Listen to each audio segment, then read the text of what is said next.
Boa noite, companheiros da TV 247. Aqui quem está falando é Léo Atushi, hahaha, de novo a mesma piada. Não, eu sou Daphne Acha, estou aqui com o nosso querido Léo Estopa, nesse Léo ao quadrado. Hoje a gente está aqui dando esse jeitinho para deixar o Léo Atushi descansar. Boa noite, Estopa, tudo bem? Como é que Boa noite. Tá? Tudo jóia, Daphne. Como é que estão as coisas aí? Você vai contar pro povo tanto que nós tomamos de couro para colocar funcionando direitinho? Nossa, eu tô suando aqui, né? Tá frio, mas eu tô suando. Mas eu tô aprendendo com muita calma. Léo me explicou tudinho. A gente ficou aqui uns 20 minutos para conseguir botar essa live no ar, mas estamos conseguindo aqui só com um pequeno atraso de 4 minutos, né, do horário que nós tínhamos programado. Botar a live no ar e aos poucos a gente vai aprendendo, gente. É assim mesmo, tem que fazer experimentando, porque só fazendo que a gente vai aprender.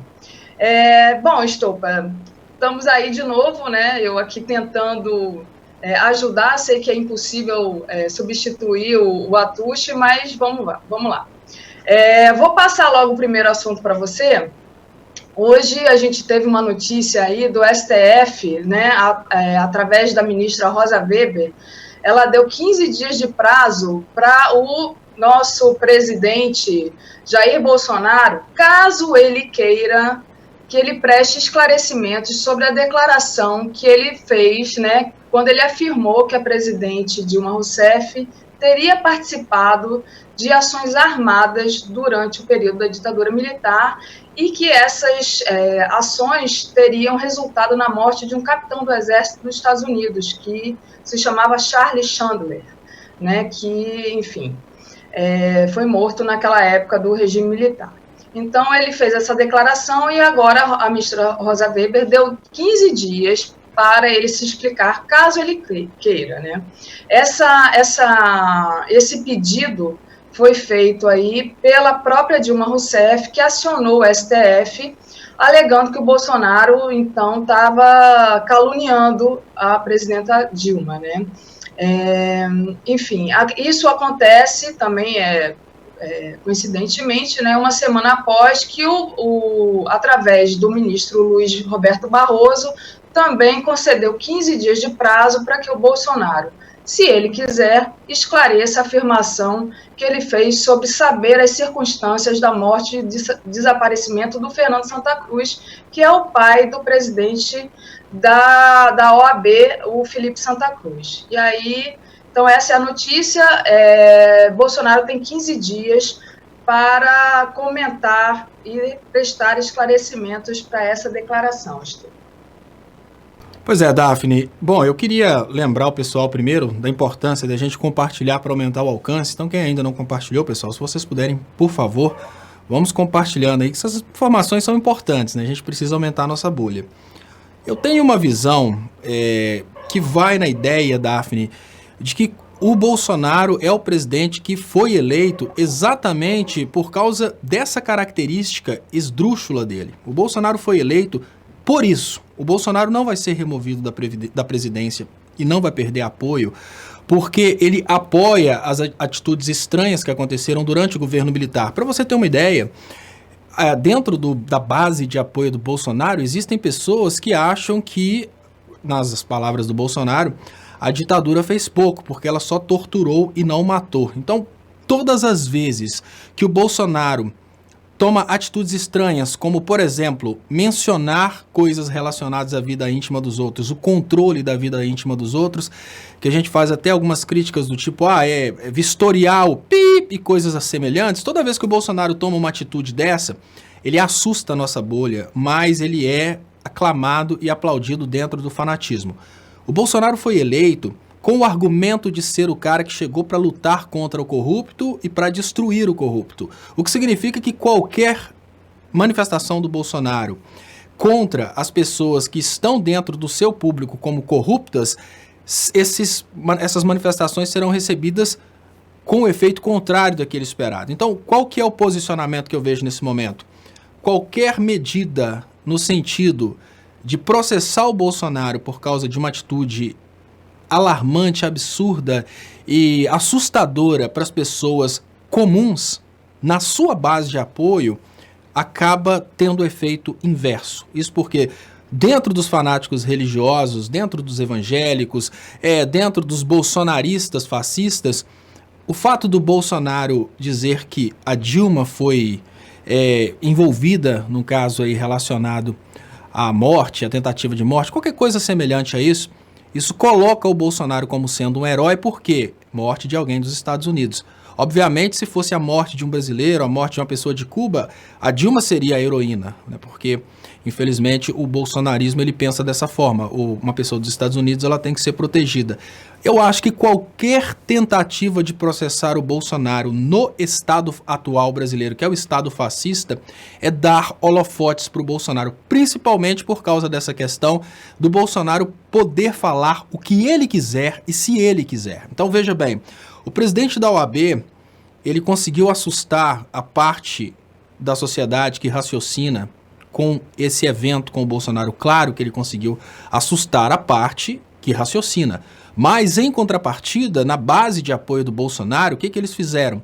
Eles pegaram um documentário em que uma pessoa dá uma entrevista falando que sim, naquela época eles tiveram que matar um companheiro porque era um traidor, fizeram uma adaptação desse documentário e fizeram transparecer que era uma confissão que apontava para o que o Bolsonaro estava falando.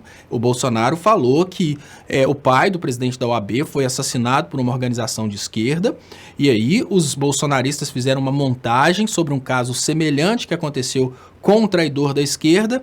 E qual que é a percepção que existe hoje dentro do bolsonarismo e qual que é a percepção que existe hoje dentro do fanatismo religioso?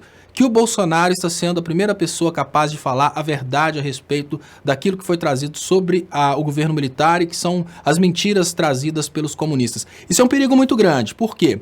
No lugar de desintoxicar a sociedade para depois levar a verdade para essa sociedade, a gente está tentando comunicar com uma sociedade intoxicada, e o Bolsonaro ele tem uma vantagem muito grande, porque o Bolsonaro ele tem exatamente o argumento mais forte dentro dessa sociedade intoxicada. O que eu penso nesse momento é que abrir muitas frentes de batalha contra o bolsonarismo e tentar abrir frentes de batalha para tentar enfraquecer o Bolsonaro por motivos que só vão fortalecer o Bolsonaro é uma prova que a esquerda ainda não entendeu que o Bolsonaro ele não chegou ao poder porque ele escondeu o seu lado escuro. O Bolsonaro chegou ao poder porque existem pessoas no Brasil que admiram o lado escuro do Bolsonaro. O Bolsonaro não assusta por ele dizer essas coisas, muito pelo contrário. Começa a cair a sua... Digamos que começa a cair a sua moral, começa a cair o seu apoio por causa de eventos como o caso Queiroz, por causa de eventos como a probabilidade da facada ter sido feita. Tudo isso começa a derrubar o apoio ao Bolsonaro. No momento que a gente vê o Bolsonaro tendo a oportunidade de trazer mais uma palhaçada como essa a respeito do pai do presidente da OAB, no momento que a gente tem a oportunidade do Bolsonaro mostrar que ele é o anti-Dilma, infelizmente no Brasil temos uma parte da sociedade que detesta a Dilma, eu acho que o efeito é o contrário. O Bolsonaro recupera a sua base de apoio. Agora imagine você, o Bolsonaro indo ao STF, fazendo todo o seu discurso baseado em seu super conhecimento a respeito da história do Brasil, criando a sua própria história e no final das contas dizendo que simplesmente que essa é a versão que ele acredita. O STF não vai poder fazer absolutamente nada com ele e muito pelo contrário.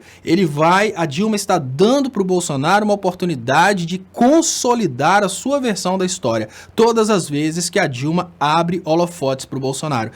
Eu acho que a esquerda tem que ter a inteligência que a direita tem. O que a direita está tentando fazer constantemente? Apagar o Lula. Porque todo momento que a direita tenta atacar o Lula, o contra-ataque do Lula é tão mais forte que levanta as pessoas contra a direita. Só que, infelizmente, a Dilma, nessa atitude, a Dilma dá oportunidade para o Bolsonaro consolidar a sua versão. Não há saída institucional. O STF é bolsonarista. Tentar processar o Bolsonaro na ONU, tudo bem. Tentar falar que o Bolsonaro está indo contra a história brasileira, principalmente no que diz respeito aos direitos humanos na ONU, faz sentido. Agora, dentro de uma instituição, dentro do Brasil, isso é até uma utopia, tentar achar uma solução. Muito pelo contrário, eu vejo isso como uma propaganda positiva para o Bolsonaro. A oportunidade dele voltar a oprimir, lembrando, Foi a opressão que o levou ao poder. Ele volta a ter a oportunidade de trazer à tona as suas qualidades, que dentro da sua base de apoio, isso é sua qualidade, e ele consegue com isso esconder os seus defeitos, que é não entender absolutamente nada de economia, nunca ter falado de técnicas de geração de emprego e estar constantemente entregando o Brasil aí para os gringos. É isso mesmo, Léo. E eu lembrei agora de um vídeo que está rolando nas redes sociais do representante do governo, porque o Bolsonaro ele tirou a Eugênia Gonzaga, né, da Comissão da Verdade, e agora botou um representante dele, e o cara diz claramente que agora a verdade é que não existiu ditadura militar e que não existiu tortura. Quer dizer, ele vai criar todo esse ambiente que você falou aí. Estou de acordo com você em tudo.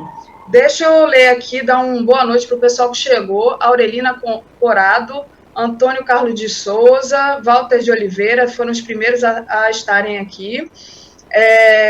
E a Deise Ribeiro também, Divino, Bianca Vidal, pedindo likes. E a Vera Lúcia está dizendo que gostou muito aqui da nossa dupla, que bom. A gente só está aqui ajudando um pouquinho o Léo Atushi, que está muito atarefado, então eu venho só substituir ele um pouquinho aqui para ele descansar, mas ele vai estar aqui provavelmente amanhã. E a Alita está dizendo que não entendeu. Foi justamente a Dilma que acionou o STF e a Rosa Weber que pediu, então, 15 dias para o Bolsonaro se explicar. Foi isso que aconteceu, Alita. Vamos, então, passar aqui para o nosso próximo assunto, né?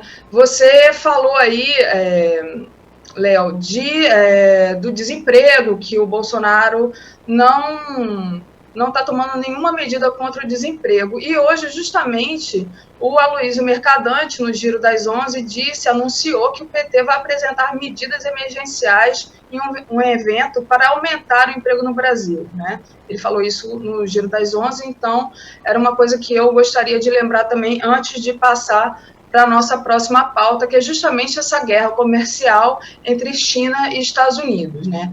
A Bolsa desabou, o dólar disparou, com essa reação da China a Trump. O que aconteceu, né? O Ibovespa, que operou em forte queda nessa segunda-feira, hoje, né, que está pressionado pelas tensões comerciais exteriores, né? A China contra-ataca a decisão do presidente norte-americano que impôs tarifas de 300 bilhões em produtos chineses. Então, ele aumentou essas tarifas para os produtos chineses, né? E aí a China desvalorizou a sua moeda e provocou uma forte queda nos mercados globais. E aí o título da nossa live é justamente essa guerra comercial entre China e Estados Unidos. É boa para o Brasil, né? O Ministério do Comércio da China disse que as empresas chinesas suspenderam as compras de produtos agrícolas dos Estados Unidos também mais cedo. Então, a gente vê aí duas posições, uma dos Estados Unidos e a outra da China, e essa guerra comercial. E a questão é, isso vai ser bom ou ruim para o Brasil? Como que isso afeta o Brasil, Léo? Olha, o primeiro ponto, Daphne, é que o Brasil, existe uma necessidade para fazer qualquer tipo de avaliação geopolítica. A primeira coisa que precisa ser levada em conta é o fato que o Brasil perdeu completamente sua capacidade de negócio direto, ou seja, o Brasil não é mais um país soberano. Como o Brasil não é mais um país soberano, ele praticamente não tem mais condições de definir sua política externa. A política externa do Brasil é uma política externa submissa à política externa dos Estados Unidos.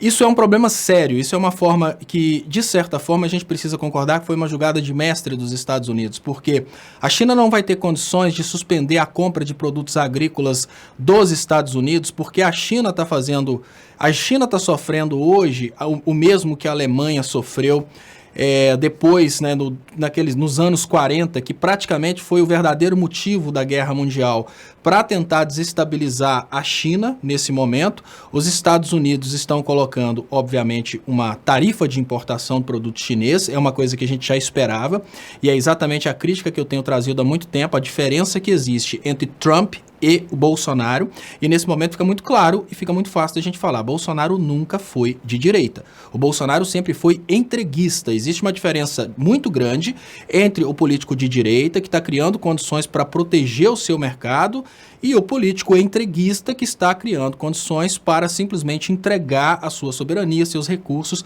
para o mercado de um império. O que acontece nessa realidade? Tecnicamente falando, se o Brasil não tivesse se tornado colônia oficial dos Estados Unidos agora, a China não teria problema nenhum em suspender a compra de produtos agrícolas dos Estados Unidos, porque a China poderia comprar produtos agrícolas brasileiros. Mas agora o Brasil já não tem mais essa soberania internacional, o Brasil já não pode negociar diretamente com a China sem o aval do Trump. Tecnicamente falando, isso começa a ser ruim para o Brasil por causa do seguinte: os Estados Unidos entram em guerra econômica com a China, e nessa guerra econômica, os Estados Unidos, que não dependem da sua indústria de alimentos, o que significa que para os Estados Unidos vender ou não vender para a China não vai causar nenhum impacto significativo no PIB. Isso vai causar no mundo inteiro uma desgraça econômica, sem dúvidas. A gente vai ter repercussões mundiais, mas podemos dizer que o tamanho da repercussão para os Estados Unidos vai ser insignificante para o tamanho da economia americana. Agora, quando a gente pensa no Brasil, a coisa é bem diferente. Sabe por quê, Daphne? O mercado de produtos agrícolas nos Estados Unidos, ele não é tão significativo para o PIB. O Brasil, após o golpe de Estado, o Brasil começou a substituir a produção de industrializados pelo seu mercado de produtos agrícolas. Com a entrada do governo Trump-Bolsonaro, né, do Bolsonaro como sendo o interventor do Trump no Brasil, o Brasil realmente entrou nessa onda de pedir bênção aos Estados Unidos no que diz respeito à sua política externa. Qual que é o grande problema? Se a gente não tivesse, nesse momento, submisso aos Estados Unidos, se a gente tivesse condições de decidir como brasileiros, a gente poderia simplesmente se tornar o fornecedor de alimentos da China. A China conseguiria simplesmente ignorar os Estados Unidos como produtores de alimento e a coisa seguiria dessa forma. Não, nós não temos essa condição. A prova disso foi no momento em que chega um navio do Irã dentro do Brasil e os Estados Unidos definem que o Bolsonaro tem que embargar esse navio do Irã dentro do Brasil. Tecnicamente falando, a gente pode esperar que os Estados Unidos extrapolem essa política de embargo da China para o Brasil, ainda que não de uma forma declarada, mas a China não vai poder comprar os alimentos brasileiros. A China precisa comer, Daphne, o que significa que ela vai ter que comprar de alguém. Então, nessa situação, que é uma situação muito semelhante à situação que deu origem à Segunda Guerra, que iniciou a Segunda Guerra, a China, que está extremamente industrializada, precisando vender seus produtos industrializados para o resto do mundo, ela sofre nesse momento um embargo no fornecimento de alimentos. Ela precisa responder os Estados Unidos. Só que todos os eventuais fornecedores que poderiam substituir a produção de alimentos que a China compra dos Estados Unidos agora são submissos aos Estados Unidos. O que significa que a China não vai poder fazer negócio com a América Latina. Nesse momento, ela precisa fazer negócio com os Estados Unidos para ter acesso aos produtos alimentícios produzidos na América Latina. Isso acaba colocando a China numa situação ruim, porque ela vai ter que voltar atrás, ela vai ter que aceitar o embargo econômico dos Estados Unidos, ela vai ter que aceitar a imposição de impostos e vai ter que comprar os produtos americanos, ela não vai poder fazer uma contrapartida, ela não vai poder fazer um retorno. Nessa situação, a gente tem várias possibilidades e a saída agora pode não ser uma saída diplomática simples, porque a primeira opção, ela repete o evento acontecido na Segunda Guerra. Quando Hitler teve um embargo de alimentos, ele perdeu a paciência e correu para cima daqueles países que estavam devendo à Alemanha e começou a invadir aqueles países. A gente pode ter uma China que nesse momento comece a trabalhar de uma forma completamente diferente de antes. A China de antes, ela queria crescer junto com todos os países do mundo. Agora, com esse embargo no fornecimento de alimentos, eu falo, esse embargo ele é indireto porque ele acontece no meio dessa confusão. A China pode partir para uma tentativa de recolonização ou uma tentativa de reestabelecimento de parceria, só que através da violência. A China pode apoiar, por exemplo, uma das possibilidades, a China pode apoiar, por exemplo, esse movimento de divisão do território brasileiro, porque aí ela consegue garantir uma parte do Brasil para ela, vendendo alimentos para ela. É uma das possibilidades. A outra possibilidade, a China vai simplesmente aceitar, mesmo sendo uma grande potência nuclear, ela vai aceitar essa posição dos Estados Unidos e vai simplesmente destruir a sua capacidade econômica. Será que a China aceitaria isso? Em todos os pontos, o Brasil é prejudicado. O Brasil é prejudicado na situação de embargo, por quê? Por causa de um capricho dos Estados Unidos, que não dependem da sua venda de alimentos para a China. Os Estados Unidos vão parar de vender alimentos para a China. O que acontece nesse momento? Os Estados Unidos começam a ter uma quantidade exagerada de alimentos em seu território e por isso eles não vão precisar da produção brasileira. O brasileiro não pode vender diretamente para a China porque o Brasil não é mais uma nação. O Brasil tornou-se um condado, tornou-se uma colônia e, por questões ideológicas, o Brasil não vai vender diretamente para a China. O Brasil precisa vender o produto para os Estados Unidos, para dos Estados Unidos chegar na China. Ainda que seja uma transferência direta, um navio que saia do Brasil e chegue na China, é preciso pedir bênção aos Estados Unidos.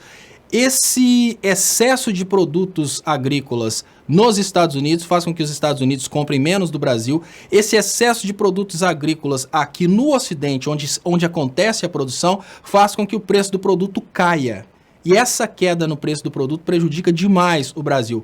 O que significa que a gente vai ter um colapso, por causa de um capricho dos Estados Unidos, a gente vai ter um colapso econômico em nível mundial. Veja, o Brasil e os Estados Unidos, essa parte aqui digamos que o Império Americano, compreendido pelos Estados Unidos e as colônias da América do Sul, eles ficam sacrificados com excedente de produtos agrícolas. Isso derruba o preço do produto agrícola, derruba o preço do PIB e esse produto não pode sair, por exemplo, para a China porque existe esse problema ideológico, essa política imbecil de embargar a China e de diminuir o fornecimento para a China enquanto a China não aceitar as condições dos Estados Unidos. Por outro lado, a China começa a demandar demais um produto agrícola de uma área que não está no meio desse embargo, o que significa que essa área vai ter um aumento muito grande no preço dos produtos agrícolas. O tráfico de produtos entre essas áreas fica sacrificado, então a gente tem uma transferência, a gente tem uma interferência bizarra no mercado, que é exatamente o que é extremamente condenado pelos liberais e é exatamente o que faz o país que mais prega o liberalismo do mundo. Então podemos dizer que se tem uma coisa que essa medida dos Estados Unidos faz, e faz com certeza, é prejudicar todos os países do mundo. E isso inclui, obviamente, prejudicar o Brasil. Só que quanto maior a economia, mais a economia consegue ficar livre dos ferimentos desse ataque. E aí entra a parte mais covarde de todas. Quanto maior a economia, mais forte ela vai estar depois dessa grande crise que começa a ser criada pelos Estados Unidos. Então podemos dizer que nesse momento os Estados Unidos estão criando uma grande crise mundial, uma guerra, não utilizando armas, mas uma guerra comercial que vai gerar uma crise muito grande no mundo inteiro, vai promover muitos países para a condição de miséria, vai estragar a economia mundial. Tudo isso para que todos percam, mas os Estados Unidos, depois de toda uma desgraça econômica do mundo inteiro, eles ainda estejam os maiores e com isso consigam diminuir a probabilidade de serem ultrapassados, por exemplo, pela China. Podemos dizer que eles estão botando fogo no barco porque eles têm certeza que de todo mundo que está nesse barco, eles têm um bote para saírem pelo menos melhores que os outros. Ou seja, nós brasileiros vamos nos ferrar, porque vamos nos ferrar, é isso que sobra para a gente, que resta para a gente. Vou ler aqui só uns comentários rapidamente. A Carla está dizendo que é uma surpresa ver a gente aqui juntos. O Dirk Klein, né, com um nome enorme, alemão, só vou ler os dois primeiros. A China iria retaliar de qualquer jeito. Essa era uma das formas de contra-atacar a política norte-americana. A Carlinha está dizendo que um país sem soberania é um país de economia fraca e dependente. O Renato Canidia, Bozo é o patriota que bate continência para a bandeira americana. E o Daniel Teles está dizendo que a direita brasileira é de alma entreguista e safada. E a Carlinha está dizendo também que está aguardando a bancada ruralista gritar, e a Celina Paixão está dizendo que gosta muito do Léo Stoppa e de suas explicações. O pessoal está pedindo aqui para a gente falar sobre isso com o Pepe Escobar, provavelmente o Léo vai falar sobre isso com o Pepe Escobar, também o Léo Atush. Deixa eu agradecer também aqui, a Daphne, só para não passar direto aqui, eu esqueci depois, tá no site 247, Dória critica Bolsonaro. Tá aqui o cético louco e descarado falando Que merda é essa? O 247 deu para ajudar na estratégia da direita de desvincular Dória do Bozo? Tem é que deixar claro que Bozo representa sim a direita. E eu queria só dar uma dica aqui no cético louco e descarado. Eu acho importante, cético, eu acho que de forma alguma a gente pode desvincular o Dória.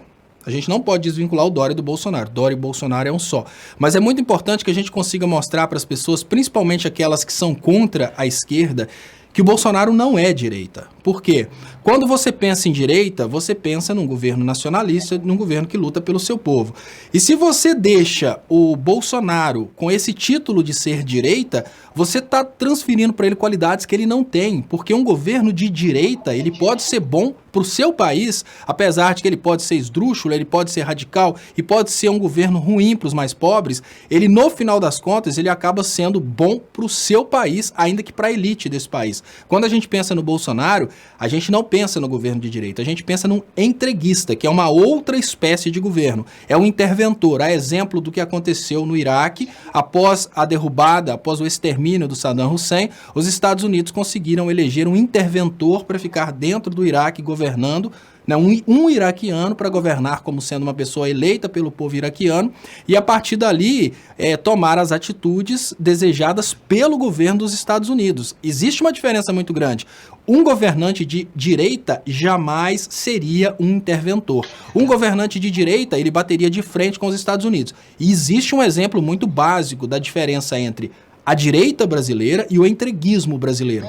Quando a gente tinha o governo militar, principalmente o Macri, ele batia de frente com os Estados Unidos. Os Estados Unidos chegaram a impor que o Brasil não poderia construir as usinas nucleares. O Brasil bateu de frente, inclusive falou com a Alemanha a possibilidade de fechar todos os acordos diplomáticos Brasil e Alemanha se não tivesse a transferência de tecnologia nuclear para o Brasil. Isso tudo contra os interesses dos Estados Unidos. Então é muito importante, eu acho que o diálogo mais importante nesse momento é levar para o povo a consciência de que o Bolsonaro se elegeu se promovendo como sendo uma pessoa de direita, mas ele não é de direita, ele é entreguista, ele é um interventor americano. Se ele fosse um governante brasileiro de direita, ele faria um governo que não interessaria os mais pobres, mas interessaria sim a nação brasileira. Exemplos de governantes de direita que ficaram famosos exatamente porque foram radicais de direita. O Hitler, qual que era a ideia do Hitler? Alemanha superior a todos os outros países. Qual que era a ideia do Mussolini? A Itália superior a todos os outros países. Qual que é a ideia do Trump? America First. Então, quando a gente pensa nos governantes de direita, a gente pensa em pessoas nacionalistas, que são liberais e que são contra determinadas coisas, como, por exemplo, imigração. Eles têm ideias em comum. O Bolsonaro não está dentro dessa caixinha. É preciso deixar bem claro para a população brasileira que o Bolsonaro não representa a direita brasileira. O Bolsonaro representa aquilo que é muito semelhante ao que o PSDB representa, o entreguismo. A direita brasileira, vamos imaginar aquele cara que é radical, que é brasileiro, que não quer entregar nada do Brasil e quer defender o Brasil a todo custo, e por isso ele propõe, inclusive, medidas radicais do tipo isolar o Brasil do resto do mundo. Isso seria uma loucura, mas seria uma atitude aí de um governante de direita brasileiro. Não, nós brasileiros somos tão poderosos e tão autossuficientes que a gente não tem que pagar pau para gringo. A gente vai produzir tudo no Brasil, não vamos ser pagar pau de norte-americano, não. Isso é um governante louco de direita. O que é um interventor, um entreguista? A gente precisa dos Estados Unidos para explorar a Amazônia. Não, a gente tem que ter parceria com os Estados Unidos. O Trump é bom. Isso é um entreguista. Se a gente consegue desvincular, todas as pessoas que se identificam com a direita vão entender que estão sendo enganados. Por isso que eu acho importante. E só trazendo aqui, cético fala, a direita não é uma ideologia nacionalista. É uma ideologia entreguista que apoia a centralidade do capitalismo mundial, principalmente nos Estados Unidos. E cético, isso aí é o globalismo financeiro, é outro conceito. Então, direita e esquerda na política no pós-Segunda Guerra Mundial é essa característica de como você imagina o governo do seu país. O interventor já é uma situação diferente. É o caso, por exemplo, do Bolsonaro no Brasil, do presidente do Iraque, desses presidentes onde os Estados Unidos venceram as guerras. Na Nigéria tem um interventor. Agora, o globalista é esse que quer acabar com o poder dos políticos eleitos pelo povo e colocar o o dinheiro dando a palavra final sobre tudo. Volta, Daphne. Muito bom. Muito bom, Léo. A gente tem que agradecer aqui um superchat. Estopa, meu primeiro superchat para dizer que a sua avaliação sábado sobre Haddad e a colonização brasileira foi excelente, extremamente oportuno e lúcido. Parabéns.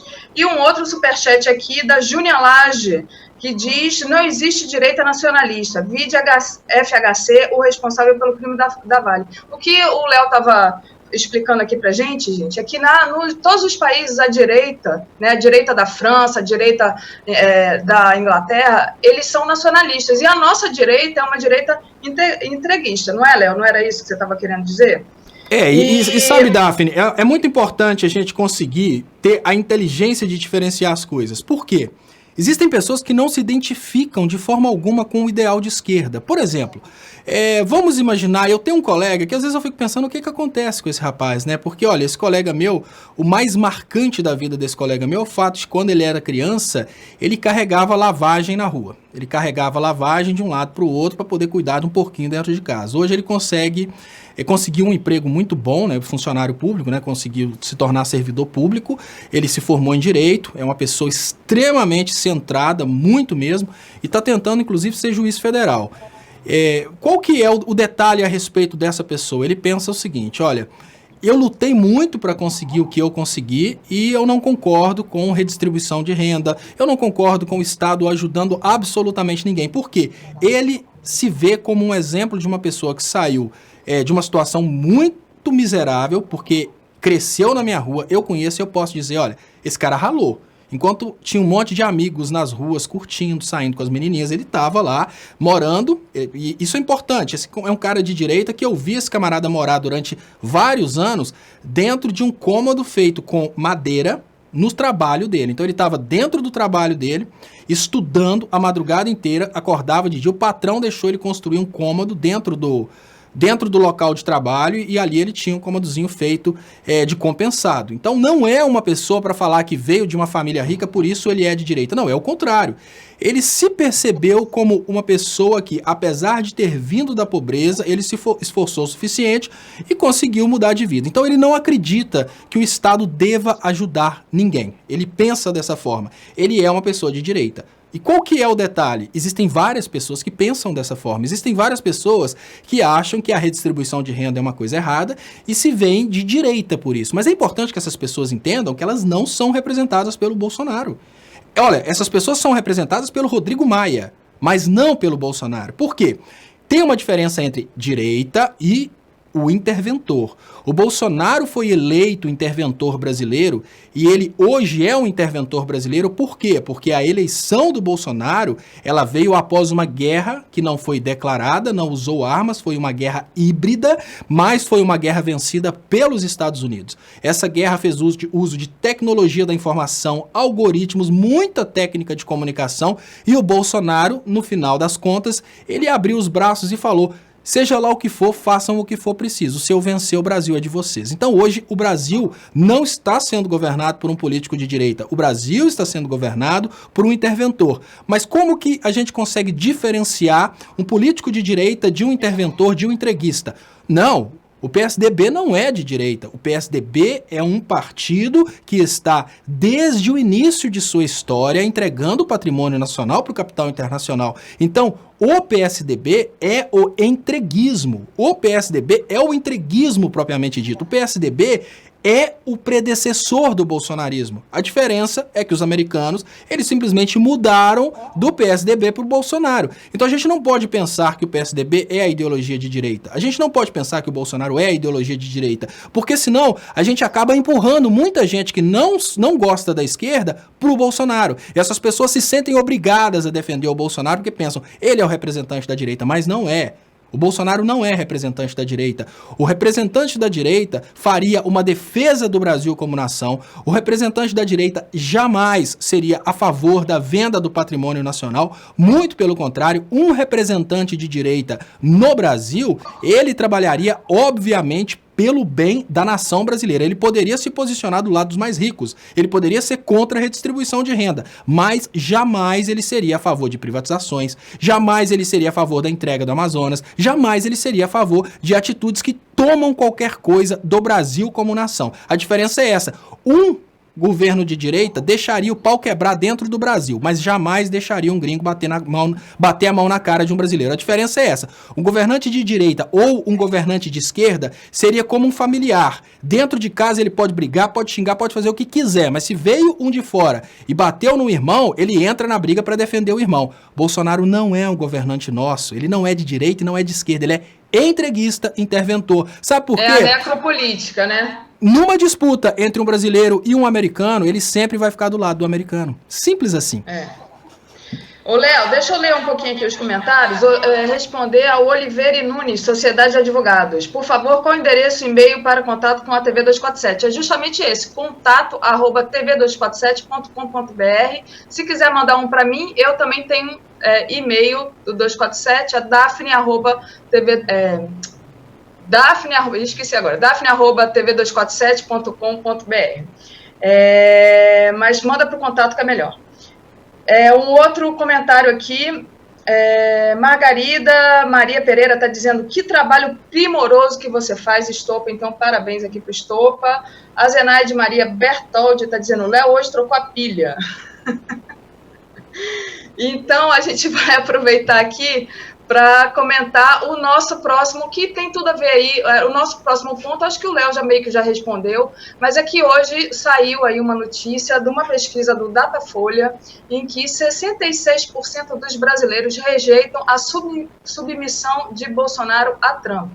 A política de Bolsonaro de priorizar as relações com os Estados Unidos e submeter o país aos interesses da superpotência do norte é rejeitada, então, por 66% da população, segundo aponta aí essa pesquisa do Datafolha. E também, em pesquisa do Datafolha, ela revela que mais de 2/3 da população desaprova a política do Bolsonaro, essa política aí que fala sobre o golpe de 64, dizendo que não houve ditadura, então, que também é contra a demarcação de terras indígenas e da política ambiental.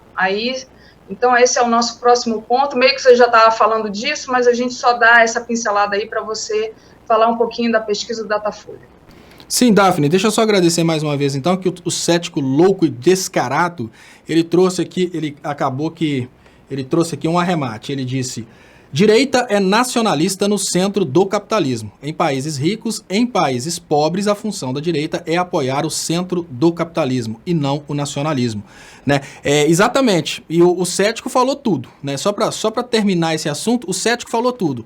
É preciso que as pessoas entendam que quando você fala direita no Brasil, você não está falando da mesma direita que uma pessoa dos Estados Unidos fala do Trump. É bem diferente. O Trump foi eleito nos Estados Unidos para trazer o emprego de volta para os Estados Unidos. O Bolsonaro foi eleito no Brasil como sendo de direita para trazer o emprego de volta para os Estados Unidos. Espera aí, tem um erro aí. Os dois estão lutando para levar o emprego para os Estados Unidos. A diferença é que o Trump está levando para o país onde ele foi eleito. O Bolsonaro está levando para um país que fez ele ser eleito e não o país que votou nele. Então é exatamente isso. Cético louco e descarado, muito obrigado. E olha... Ô, Léo, oi? Antes de você comentar a pesquisa, só o superchat do JT Salles, que diz: Léo, China já tem projeto de plantação extensiva de soja e milho na Rússia. Tem mercado interno, tecnologia, defesa militar, soberania e é o maior credor dos Estados Unidos. A queda dos Estados Unidos é questão de tempo.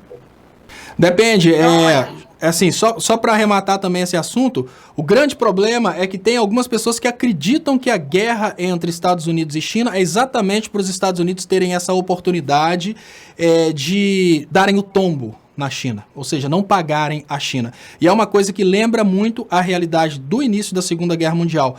As primeiras invasões do Hitler aconteceram exatamente porque depois de um lobby muito grande em cima de fornecedores de alimentos para a Alemanha, o que aconteceu? O Hitler começou a expulsar os judeus de cargos de confiança, da imprensa, os judeus que estavam, por exemplo, no governo. Então os judeus fizeram uma certa pressão, não estou falando da raça, não estou falando do povo, não estou falando da religião. Eu estou falando de um fato histórico que é contado em outros livros que infelizmente não chegam pra gente aqui, e também não estou falando quem está certo ou está errado, tá? Porque surgem aí, obviamente, as ideias de que eu sou antissemita, não tem absolutamente nada disso. Quando a gente fala de história, a gente obviamente comenta fatos que geram outros fatos. Então, depois de uma política de embargos imposta por judeus em vários países ao redor do mundo contra o Hitler, essa política de embargos foi exatamente a suspensão no fornecimento de alimentos, o Hitler partiu para a invasão daqueles países que eram os maiores devedores da Alemanha. Então, alguns países estavam especializados na produção de alimentos e eles ficaram devendo à Alemanha exatamente porque a condição colocada por alguns judeus do sistema financeiro da época era: você para de fazer negócios com o Hitler, não paga o Hitler, senão a gente tira o dinheiro do seu país. E aí começou essa confusão de invasões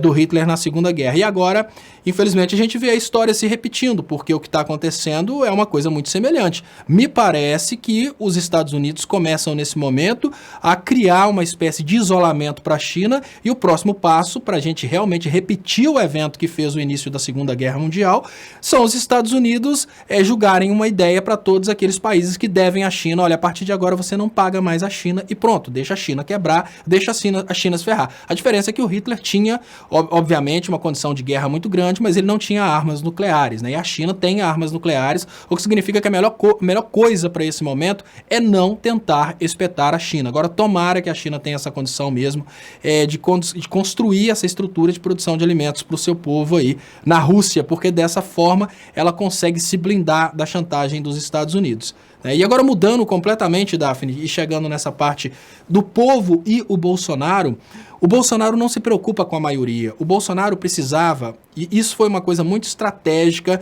dos Estados Unidos, da tecnologia dos Estados Unidos e de Israel, que conseguiram colocar o Bolsonaro no poder.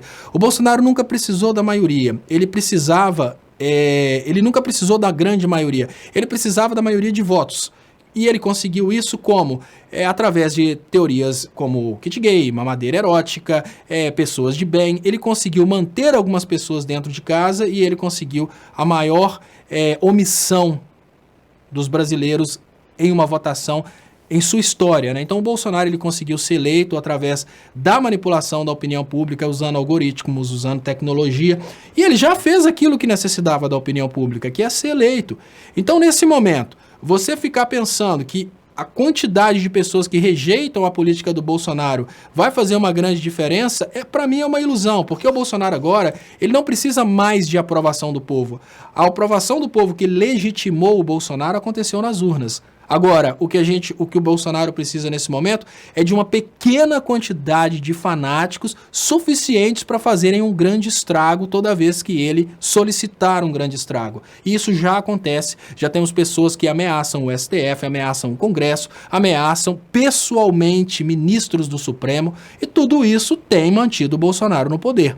Qual que é o grande detalhe? Não há dúvidas que dentro do Brasil, se você pensa numa situação de eleição e você coloca Haddad e Bolsonaro, isso é uma coisa, porque você está confrontando duas pessoas, uma pessoa vem de uma política que foi criticada por todos os veículos de comunicação durante muitos anos, que foi fortemente atacada, e a outra pessoa vem com uma proposta de acabar com a corrupção e transformar o Brasil numa Suíça aí com 2 semanas. Então, obviamente, é uma situação bem diferente. Você está confrontando nas urnas o Fernando Haddad com o Bolsonaro, uma política criticada pelos veículos, uma política que pode ser testada e talvez pode dar certo, né? O novo.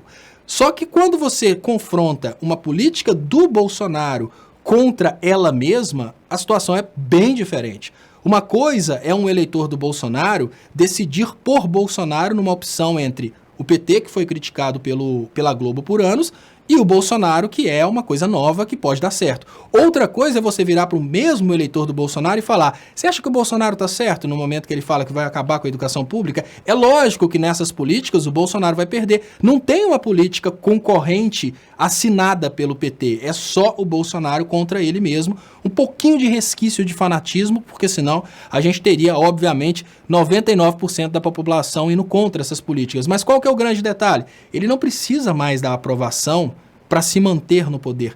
Ele precisa de beneficiar aquelas pessoas que têm poder de decisão. Então, para o Bolsonaro continuar no poder, continuar estragando, ele pode botar 99% do Brasil na fome, porque o 1% do Brasil, que é a parte rica do Brasil, é a que toma a decisão, é a que tem o poder de resolver as coisas. E, infelizmente, 99% da população brasileira, apesar de ser a grande maioria, a maioria realmente esmagadora, não tem a capacidade de se organizar e tomar uma atitude.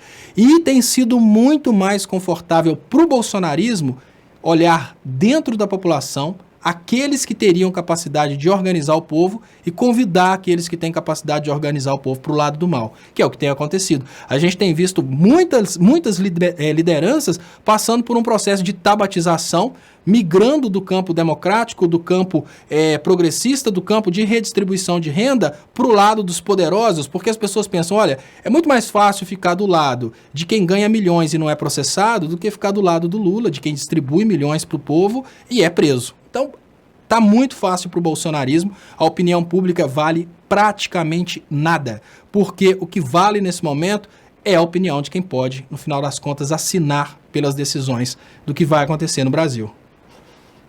Muito bom, Léo. Vamos agradecer aqui o Alisson Santos, que mandou um superchat para a gente. Será que os ruralistas irão vender as suas terras? Então, aqui eu vou, antes de passar a palavra para você, já te falar do nosso próximo ponto. O Haddad articula uma frente para 2022 e diz que o Brasil não aguenta 8 anos de Bolsonaro. Então, ele falou, né, que a ideia é articular uma frente progressista que tenha condições de disputar e ganhar a eleição presidencial em 2022. Temos que ganhar as eleições, entre aspas, né? Abre aspas. Temos que ganhar as eleições de 2022 porque esse país não aguenta 8 anos de Bolsonaro. Ele disse isso na Conferência Nacional dos Bancários. Então, não sei se você quer comentar aí a declaração do Haddad, mas o pessoal está falando aqui também do que está tendo um evento agora no Largo da Batata, também pediu para você comentar. Enfim, acho que está tudo aí interligado, né? O que você acha dessa declaração do Haddad? Olha, eu acho fantástico o trabalho que o Haddad está fazendo. Eu acho que o Haddad tinha que ampliar mais esse trabalho de aproximação com o povo. Eu sempre falei, né? Olha, o Haddad, ele precisa, sem sombra de dúvidas, o Haddad precisa ter um contato maior com o povo. O Haddad ainda vive essa coisa do contato corpo a corpo, mas eu acho que o Haddad, ele tem que basicamente replicar aquilo que o Bolsonaro fez e que o Ciro Gomes está sabendo fazer agora, que é realmente estar próximo do seu povo, batendo papo com o povo, fazendo lives, se possível, todos os dias, conversando com as pessoas sobre economia, sobre política, sobre quais são suas propostas, mas eu acho que o campo democrático, ele não pode simplesmente se fechar no Haddad, porque o Haddad é, sem dúvidas, uma pessoa, é um gênio, sem dúvidas, é uma pessoa que, à frente da presidência da República, ele conseguiria fazer um Brasil muito melhor pra gente, não há dúvidas disso, mas tem um ponto. Você, Daphne, e eu, a gente pode ter uma percepção do Haddad que talvez não exista, principalmente entre as pessoas que não votaram no Haddad nas últimas eleições. Ah, mas teve um fake news, teve tudo isso, mas eu tenho certeza que, indiferente dos fake news, se o Lula tivesse sido candidato, ele teria sido eleito em primeiro turno. Então quer dizer que o focar somente em uma liderança é fragilidade. O que eu acho que o campo progressista, o que eu acho que a esquerda precisa nesse momento, e quando eu falo esquerda, eu falo não apenas os partidos, como principalmente o povo. Uma coisa que é muito necessária nesse momento é a consciência que nós precisamos mostrar que nós temos uma grande equipe nos partidos de esquerda. Então eu falo, olha, da mesma forma que você tem o carinho de divulgar o trabalho do Haddad, é preciso ter o carinho de divulgar o trabalho do Flávio Dino, que está na trincheira com a gente há muito tempo. Tem nomes que simplesmente o povo não conhece. Eu fico tentando entender o que acontece com a sociedade brasileira, que a sociedade brasileira não sabe o tamanho que é o Mercadante. Eu tento entender. Eu penso, gente, o Mercadante é uma joia que está ali praticamente escondida da sociedade. A sociedade não tem noção do gênio que está ali. A sociedade não tem noção do tamanho da pessoa que o Mercadante é e o que está faltando para o povo. Quando eu falo povo, é quem está assistindo. Para falar, olha, gente, vamos escutar o que o Mercadante tem a dizer, vamos conhecer o trabalho do Mercadante. Da mesma forma, o Paulo Pimenta, que é, sem dúvidas, ao meu ver, ele é o reviravolta dos erros do PT. Se o Paulo Pimenta, e eu falo isso porque eu falei numa live minha da seguinte maneira, olha, se nós tivéssemos condições de convencer o Paulo Pimenta a ser candidato a presidente do PT, porque ele não é candidato, então eu falo, teria que acontecer uma pressão para o próprio Paulo Pimenta tentar ser candidato. Eu acho que o Paulo Pimenta... Presidente do PT, Léo? Eu imagino, sabe por quê, Daphne? Porque o Paulo Pimenta, eu não estou, obviamente, nem levantando a possibilidade da Gleisi não ser uma boa presidenta para o PT. Eu só estou dizendo que, às vezes, em momentos modernos, é preciso pular para quem entendeu o momento. E se tem uma pessoa que entendeu o momento de comunicação que a gente vive, a importância de inserir os jovens na política, a importância de ter carinho com os jovens, a importância de entender que determinadas pessoas só não estão do nosso lado porque elas não perceberam ainda que elas são parte da esquerda. Se tem uma pessoa que sabe fazer isso dentro do PT, é o Paulo Pimenta. Então, nesse momento, eu penso, olha, será que faz sentido a gente viver pensando que a gente só tem um nome, sendo que o grande capital do PT é exatamente, né, da esquerda. O grande capital da esquerda é exatamente o fato dela ter grandes lideranças que representam a sociedade. Então eu acho que talvez é o momento das pessoas começarem a dizer, nós temos pelo menos 15 grandes nomes que representam muito bem o campo progressista. E dar oportunidade para esses nomes crescerem, incentivar esses nomes, para que esses nomes cresçam. Porque o Bolsonaro, ele foi escolhido pelo poder financeiro na reta final. Ou seja, o poder financeiro até 2 semanas antes do primeiro turno apostou no Alckmin. O que significa que um grande nome da esquerda pode surgir, pode representar nossos interesses, o que significa que a gente não pode desprezar o Haddad, obviamente não, a gente não pode desprezar a possibilidade de a gente tirar o Lula da cadeia, claro que não, mas é preciso mostrar para o povo que nós temos muitos grandes nomes, que são pessoas inteligentíssimas, que estão ofuscadas pela ideia de que tem um personagem que brilha tanto que os demais não precisam sequer ser mencionados. Isso talvez seja uma falha nossa. Ô, Léo, deixa eu ler aqui os comentários, só para ilustrar aí a sua fala, tá? O Alisson, será que eu já li esse? Agora me confundi. Será que já li. A Ana Azor está dizendo aqui no superchat, obrigada, Ana. Estopa, falando nisso, você irá às ruas no dia 13? Você acha fácil mobilizar? Te vejo na Candelária, Rio de Janeiro. O Léo está lá em Minas Gerais, está meio longe para ele ir para Candelária, né? Mas, enfim, deixa eu ler aqui também, o José da Silva pergunta, Haddad aceita Bolsonaro mais 3 anos? E está pedindo para a gente derrubar o presidente.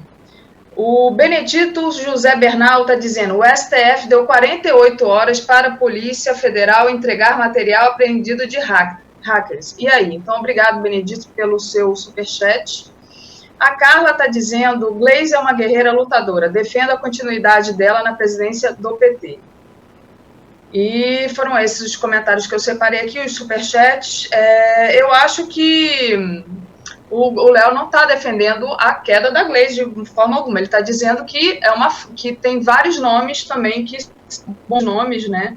Que estão aí dentro do PT, que estão dentro da esquerda. Sabe que a gente está fazendo uma coisa que é muito nociva, eu acho que é muito nociva, tá, Daphne? Eu vejo uma coisa que, assim, eu aceito as críticas de braços abertos. Eu vejo as pessoas me criticando e as pessoas não conseguem perceber que o que eu tô querendo dizer é que quem vence um jogo é um time, não é o atacante, né? Uma das coisas que realmente coloca o time pra baixo é na hora que a Rede Globo fica Ronaldinho, o Neymar! Ou seja, pô, tem 11 pessoas jogando ali, mas 99% do comentário é em cima do atacante. Mas não adianta nada ter um atacante sem reconhecer que é um grande time. E o que fez o PT sobreviver esse tempo todo, principalmente o que fez o PT conseguir desconstruir demais a imagem anti-Lula, foi o Paulo Pimenta. Então as pessoas pensam, olha, mas fulano... Claro, porque tem todo um trabalho de comunicação que o Paulo Pimenta está fazendo, está articulando com toda uma inteligência de jornalista que ele tem, e as pessoas não conseguem ver isso porque o Paulo Pimenta não faz sua autopromoção. O Paulo Pimenta ele é muito humilde, ele promove exatamente o partido, ele promove o Lula, mas a gente precisa ter essa consciência de que quando a gente olha para um time e identifica naquele time apenas o atacante, a gente está desprezando toda uma equipe que faz a coisa acontecer. O sucesso do Ayrton Senna está exatamente nisso. Ele foi o primeiro piloto de Fórmula 1 a dizer que ele não venceu. Quem venceu foi toda uma equipe que fez a coisa acontecer. Se a gente não conseguir evoluir para esse ponto, se a gente não conseguir olhar para os partidos de esquerda como sendo uma grande construção e que às vezes essa construção fica um pouco parada porque ela acabou travando num ídolo, e aquele ídolo não pode ser, nem digo substituído, mas é dar oportunidade para outra pessoa. Eu volto a dizer, como assim? Tem pessoas falando aqui que eu não gosto da Gleice. Como assim, gente? Coisa mais sem nexo. Eu não sou do Partido dos Trabalhadores, eu não sou filiado. E todo o trabalho meu sempre foi de proteção à Gleice. Como que uma pessoa tem coragem de falar que eu não gosto Como uma pessoa tem coragem de falar que eu não gosto do Haddad? O que eu tô chamando a atenção de vocês é muito simples. Será que o fato de eu gostar da Gleice e gostar do Haddad significa que eu não posso gostar dos outros grandes nomes da esquerda que estão aí? O que eu chamo a atenção para vocês é isso. É porque às vezes a gente acaba desprezando grandes nomes que poderiam estar do nosso lado fazendo um trabalho muito maior do que está fazendo hoje. Por quê? Porque a gente fica pensando que só existe o Neymar, só existe o Ronaldinho. Não é assim. É uma equipe. E pensar assim faz a gente perder o jogo. Então é muito importante reconhecer que tem muitos políticos que poderiam estar nesse momento simplesmente na deles porque estão eleitos, ganhando salário, mas não, eles estão defendendo a liberdade do Lula. Sem precisar disso. Eles estão defendendo o Flávio Dino, que é um governador, ele não precisava estar nem discutindo política federativa. Ele não precisava nem estar tocando no assunto do que é o governo Bolsonaro. O governo dele no Maranhão está fantástico. No entanto, ele está lá sempre trazendo fundamentações teóricas, porque ele foi juiz de direito, ele está sempre mostrando as falhas nos processos. Por que que ele está fazendo isso? Ele está batendo de frente com o presidente da República por nós. E a gente não vai reconhecer o trabalho do cara só porque a gente não é casamento, gente. Não é casamento. Nós não temos a obrigação de escolher uma pessoa e apoiar essa pessoa até morrer, porque qualquer apoio para outra pessoa, qualquer tentativa de mostrar a qualidade de outra pessoa vai ser uma traição. Fiquem tranquilos. Se você gosta do Haddad, se você gosta da Gleice, elogiar outros nomes e mostrar para o povo a existência de outros grandes políticos, outros grandes nomes de esquerda não é traição. Muito pelo contrário. A diferença básica é essa. Num casamento, se você trai o cônjuge, você está traindo. Mas, na política, se você apresenta novos nomes, você está mostrando o tamanho da equipe. Então, o que faz o Neymar fazer gol são 10 jogadores que estão do lado dele fazendo a coisa acontecer. É muito importante isso. Se a gente não consegue perceber isso, a gente perde. O Maradona percebeu muito mais que os brasileiros, né? Deixa eu falar de trabalho de equipe aqui, ó. Trabalho de equipe é o seguinte, a gente faz a live, vocês dão like, vocês saem aí do chat agora, todo mundo dando like, tá? Todo mundo compartilhando a live, todo mundo, quem puder se tornar membro, quem puder fazer uma assinatura aí do 247 para aumentar o nosso alcance, aumentar a TV 247, isso é trabalho de equipe. Trabalho de equipe foi o que o Léo fez comigo hoje. Eu tinha que lançar a live, não sabia como é que era. Ele ficou lá 15 minutos me explicando todos os passos que eu tinha que fazer e deu certo, gente. A gente está chegando aqui no final da nossa live, e aí eu queria pedir aí para o Léo, se quiser fazer um encerramento do que ele acha que é importante falar agora, no finalzinho. Acabou que no final das contas, eu queria chamar a atenção para um evento que aconteceu hoje, Daphne, e eu vou encerrar com esse evento que serve para a reflexão das pessoas. Começamos falando sobre a questão da Dilma ter uma esperança nas instituições, uma esperança que eu acho que é, sem dúvidas, uma perca de tempo.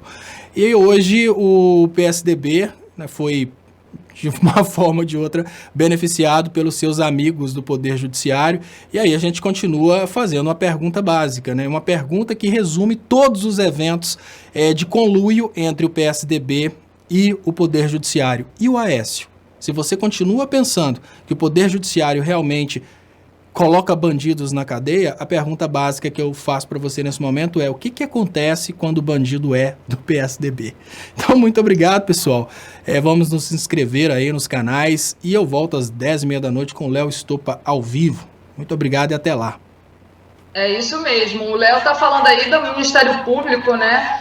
Que é governado pelo João Dória, do Ministério Público, e o Estado de São Paulo, que é governado pelo João Dória, que contestaram os acordos de delação com empreiteiras que citaram o Tucano. Então é disso que ele está falando, minha gente. Vamos lá, vamos terminar aqui. Obrigada, Léo, e até a próxima. Boa live aí para vocês, 10h30. Tchau, pessoal. Valeu, pessoal. Daphne, agora como a gente estava naquele clima lá de...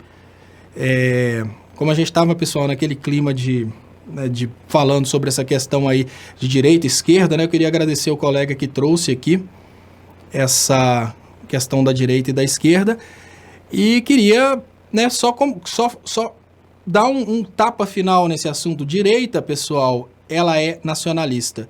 E tem muitas pessoas no Brasil que não se identificam com a esquerda e se acham de direita. Se essas pessoas souberem que elas não são de direita, que o Bolsonaro não é de direita, se essas pessoas souberem que o Bolsonaro ele é um entreguista, pode ser que essas pessoas deixem de seguir o Bolsonaro e de apoiar o Bolsonaro, que o Bolsonaro não representa a direita. O Bolsonaro é completamente diferente do Trump.